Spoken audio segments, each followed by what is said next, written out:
मराठी माणूस स्थानिक लोकाधिकार समितीमुळे पोटाला लागला आणि मराठी माणूस सगळ्या शासकीय निमशासकीय क्षेत्रांमध्ये जाऊ शकला।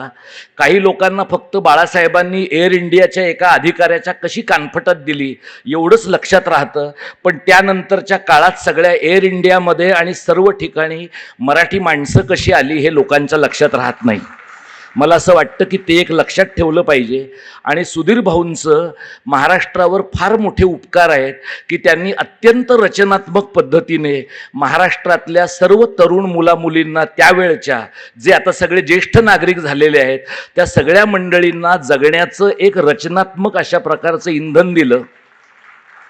आता साहेब काही लोक तिकडे गेलेले आहेत एका तोतया संघटनेमध्ये, आणि मी तुम्हाला शुभेच्छा देतो की महाराष्ट्र दिनाच्या किंवा येत्या भाषा दिनाच्या अगोदर हा पक्ष आणि त्या पक्षाचं चिन्ह हे ज्यांना ते मिळायला पाहिजे त्यांच्याकडेच या पद्धतीने मिळावं, अशा प्रकारच्याही शुभेच्छा मी तुम्हाला या कार्यक्रमाच्या निमित्तानं देतो।